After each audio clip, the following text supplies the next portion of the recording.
சற்று முன் ஸ்டாலின் வீட்டுக்கே நேரடியாக சென்று திமுகவில் இணைந்தார் நயினார் நாகேந்திரன். ஸ்டாலின் கொடுத்த முக்கிய பதவி அதிர்ச்சியில் அண்ணாமலை. அதாவது கடந்த சில மாதங்களாகவே திமுகவுடன் மிக நெருக்கமாக பாஜக முக்கிய புள்ளியான நயினார் நாகேந்திரன் இருந்து வருவதாக பல்வேறு தகவல்கள் உலா வந்தன. அதற்கேற்றது போல் திமுக விழாவிலும் அடிக்கடி பங்கேற்றார். இருந்தாலும் வெளி வட்டாரங்களிலும் செய்தியாளர்களிடமும் திமுக தான் எங்கள் எதிரி என்று அவர் கூறியதால் பாஜகவினர் இதை நம்பியிருந்தார்கள்.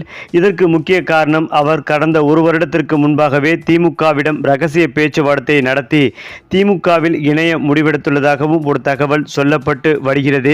இதில் லோக்சபா தேர்தலின் போதே இந்த பேச்சுவார்த்தை நடந்ததாகவும் தற்போது தகவல்கள் வெளிவந்துள்ளது. அதற்கு பிறகு பேட்டியளித்த நயினார் நாகேந்திரன், புதுச்சேரி ஆளுநரை மரியாதை நிமித்தமாகத்தான் சந்தித்து பேசியிருந்தேன்.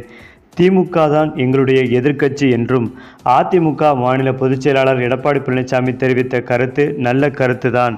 இந்த கருத்தை பாஜக அதிமுக கூட்டணி அச்சாரமாக எடுத்து கொள்ளலாமா என்ற கேள்விக்கு சிரித்துக்கொண்டே மௌனமாக சென்றார் நயினார் நாகேந்திரன். மேலும் 2026 சட்டமன்ற தேர்தலில் பாஜக அதிமுக கூட்டணி குறித்து இரு கட்சியின் தலைவர்கள் மலுப்பலாக பதிலளித்து வருகின்றனர். இந்த நிலையில் எடப்பாடி பழனிசாமியின் கருத்திற்கு பாஜக எம்எல்ஏ நயினார் நாகேந்திரன் ஆதரவு தெரிவித்திருப்பது இரு கட்சிகளிடையே கூட்டணிக்கான அச்சாரத்தை ஏற்படுத்தி இருப்பதாக கூறி வருகின்றனர்.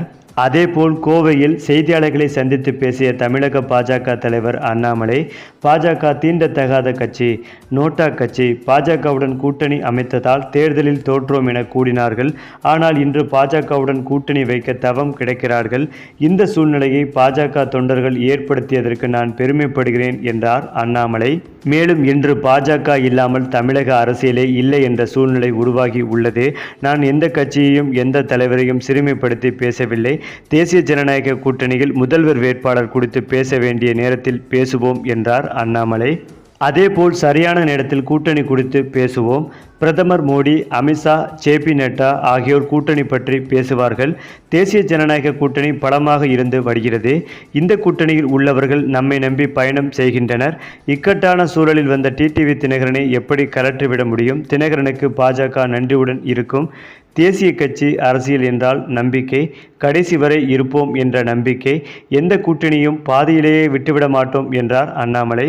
குறிப்பாக சட்டமன்ற தேர்தலுக்கு இன்னும் ஓராண்டு இருக்கும் நிலையில் அதிமுக பாஜகவுடன் கூட்டணி வைக்குமா இல்லையா என்ற எதிர்பார்ப்பு தமிழக அரசியலில் அதிகரித்துள்ளது.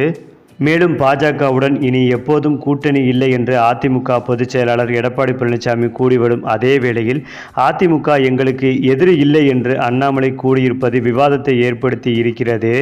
இந்த நிலையில்தான் பாஜகவில் அண்ணாமலை தலைவராக நீடிக்கும் வரை பாஜக வாக்கு சதவீதம் உயராது என்று கருதிய நயினார் நாகேந்திரன் இனிமேல் பாஜகவில் இருந்தால் சரியாக இருக்காது என்று கருதி பாஜகவிலிருந்து விலகி விரைவில் ஸ்டாலின் அவர்களை நேரில் சந்தித்து திமுகவில் இணைய முடிவெடுத்துள்ளதாக ஒரு தகவல் சொல்லப்பட்டு வருகிறது.